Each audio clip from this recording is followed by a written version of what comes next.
America Iran युद्ध सुरू असताना कच्च्या तेलाचे भाव गगनाला भिडले।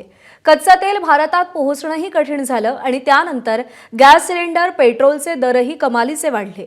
मात्र आता हे दर कमी होण्यास सुरुवात झाल्याचे चित्र आहे। व्यावसायिक वापराचा गॅस 183 रुपयांनी स्वस्त झालाय। घरगुती गॅसचे दर कमी होण्याची सामान्यांना अपेक्षा आहे। तर नायरा एनर्जी या प्रायव्हेट कंपनीने पेट्रोल 5 रुपयांनी तर डिझेल 3 रुपयांनी स्वस्त केलंय। विमानांच्या इंधनाच्या दरातही घट झाली आहे। एटीएफ 5 रुपयांनी स्वस्त झाले, त्यामुळे डोमेस्टिक वाहतूक करणाऱ्या विमान कंपन्यांना दिलासा मिळालाय। त्याचा परिणाम तिकीट दरही स्वस्त होण्यावर होईल।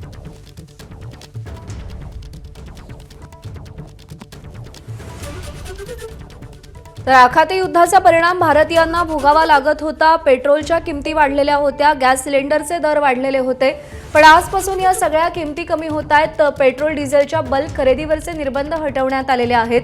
व्यावसायिक वापराचा गॅस सिलेंडर 183 रुपये 50 पैशांनी स्वस्त झालेला आहे। तर विमानासाठी जे इंधन लागतं एटीएफ देखील स्वस्त झाले आणि त्याचा डोमेस्टिक एअरलाइन्सला दिलासा मिळणार आहे। अमेरिका इराण युद्ध संपताच पेट्रोलियम उत्पादनांच्या किमतीमध्ये मोठी घट झालेली आहे। व्यावसायिक वापराचा सिलेंडर 183 रुपयांनी स्वस्त झाला। घरगुती वापराच्या सिलेंडरची किंमत मात्र जैसे थे आहे। नायरा एनर्जीने पेट्रोल 5 रुपयांनी डिझेल 3 रुपयांनी स्वस्त केलंय, तर विमानांच्या इंधनातही 5 रुपयांची घट झाली आहे, त्यामुळे डोमेस्टिक एअरलाइन्सला त्याचा दिलासा मिळणार आहे। पेट्रोलियम पदार्थांच्या किंवा पेट्रोलियम उत्पादनांच्या किमती वाढल्या की अर्थातच महागाईवर त्याचा खूप मोठा परिणाम होत असतो, कारण का वाहतुकीमध्ये पेट्रोलियम उत्पादनांचा खूप जास्त वापर होतो आणि त्यामुळे महागाई देखील वाढते।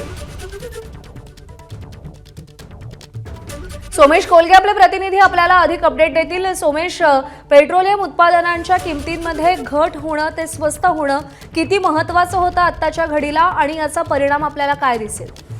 निश्चितच पेट्रोलियम उत्पादनांच्या किमती वाढल्या होत्या, कारण मध्य पूर्वेतील युद्धजन्य परिस्थितीमुळे पेट्रोल आणि डिझेलचा पुरवठा हा मोठ्या प्रमाणावरती डिस्टर्ब झालेला होता आणि आता तो पुरवठा सुरळीत होत चाललाय आणि त्याचे आपल्याला परिणाम दिसत आहेत की सध्या व्यावसायिक वापरासाठीचा सीएनजी देखील स्वस्त करण्यात आलेला आहे।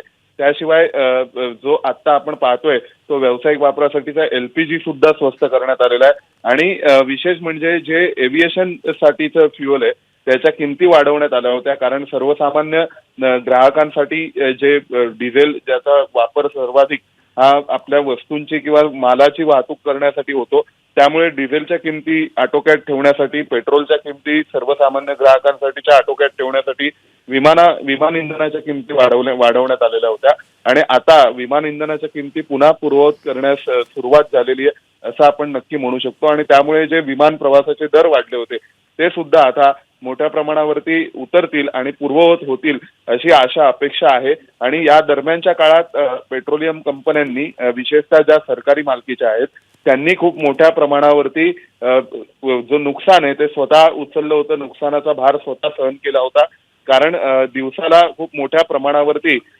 नुकसान म्हणजे मोठ्या प्रमाणावरती तोट्यात पेट्रोल आणि डिझेल हे विकावं लागत होतं पेट्रोलियम कंपन्यांना, पेट्रोलियम मार्केट कंपन्यांना आणि आता त्यांना पुन्हा एकदा आपल्या बॅलन्स शीट परत एकदा प्रॉफिट लॉसच्या दृष्टीने बॅलन्स करायची एक संधी मिळाली आहे, त्यामुळे हळूहळू आता हे दर पूर्ववत बरोबर आहे। त्यामुळे अनेक क्षेत्रांवरती याचा सकारात्मक परिणाम आपल्याला पाहायला मिळेल। सोमेश, धन्यवाद दिलेल्या माहितीसाठी।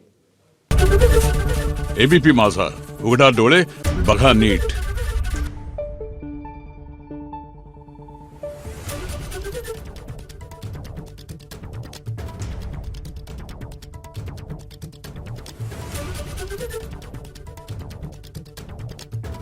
Thank you.